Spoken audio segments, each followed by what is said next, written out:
Hello, everyone, and welcome. My name is Joe, and I want to welcome you to this week's episode.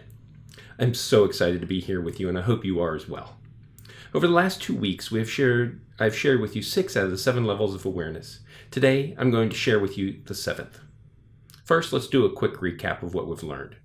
In order, we've talked about the animal level of awareness, the mass level of awareness, the aspiration level of awareness, the individual level of awareness, the discipline level of awareness, and the experience level of awareness. Each of these levels builds on the other. We've also talked about how you can be at a higher level of awareness in one area of your life than you are in another.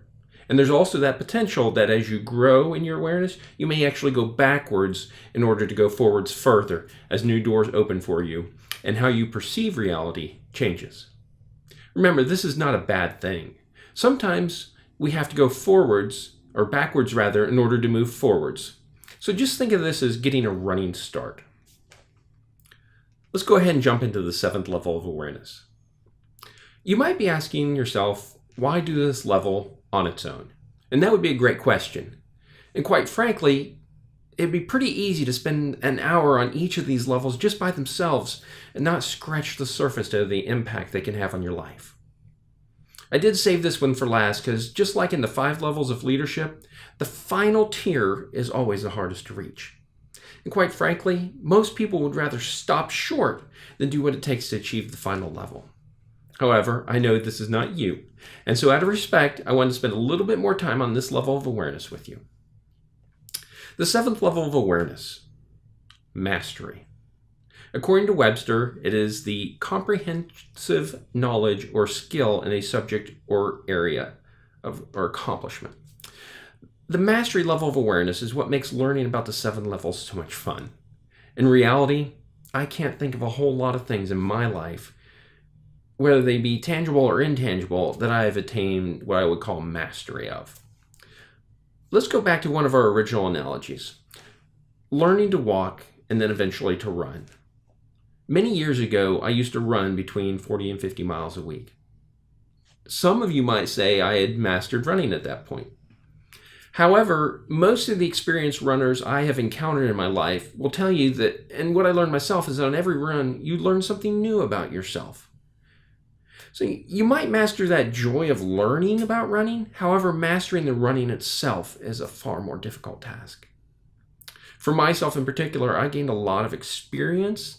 However, I would never say I really mastered running. I had not developed a level of mastery over running.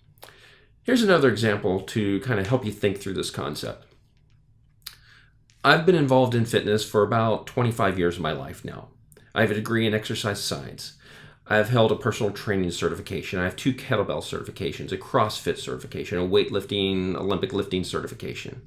I've trained thousands of people. And many people might say as a result of that, I have mastery in this area.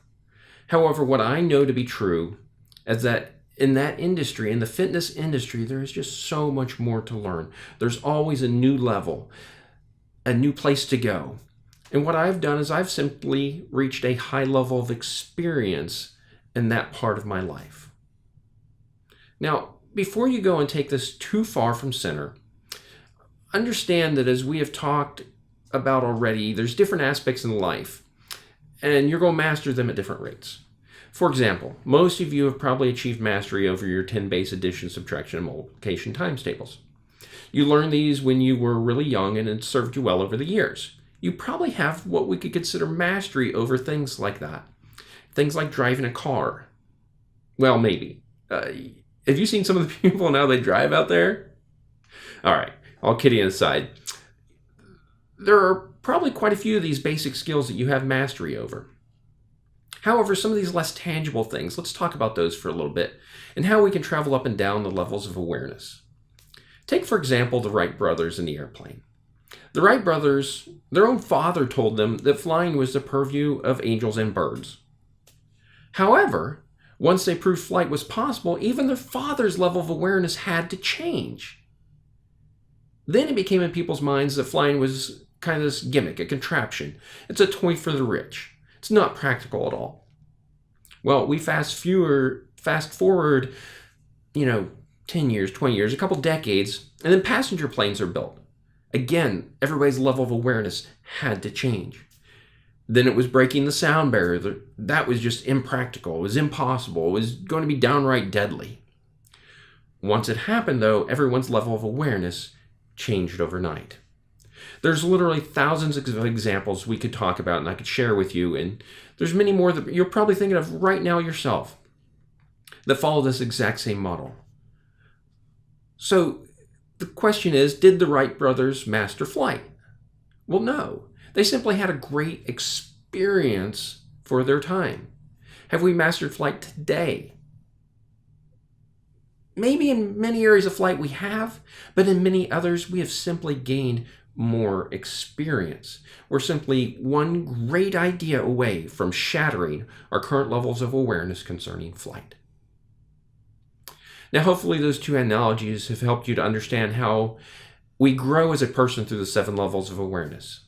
Now, if you're watching this video, there's a high likelihood that you're trying to grow as a person. For me, I've been deliberately trying to grow as a person for the last 15 to 20 years. Yeah, who would have known, right? I would read a really good book or attend a great workshop or seminar and walk away with this great new experience. I would have this little thought in the back of my head saying, man, if I would just implement what I learned, I'd finally master a particular task I was thinking about. That's how I used to think about it. What I found is there's always room to increase my level of awareness. Some of us will call these epiphanies or aha moments, and you'll know when you have them. And other times you're simply going to wake up in the morning and know exactly what to do about a situation. I can't tell you the number of times I have had aha moments in my life.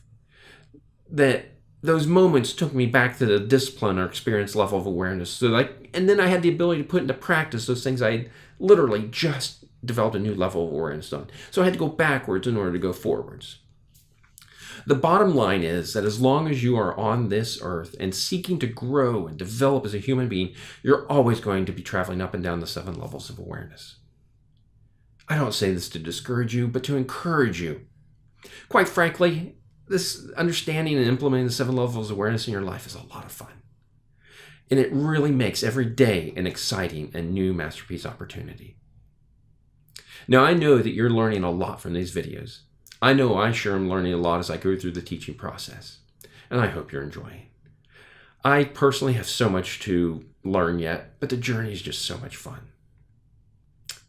This brings us to the end of the 7 levels of awareness teaching.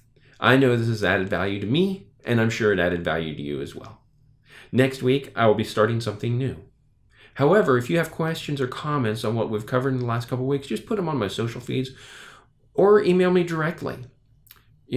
Some of these lessons are very difficult, and one of the lessons I'm learning is the value of asking questions. Don't be as stubborn as I was. It just stunts your growth. Ask your questions. Until next time, God bless.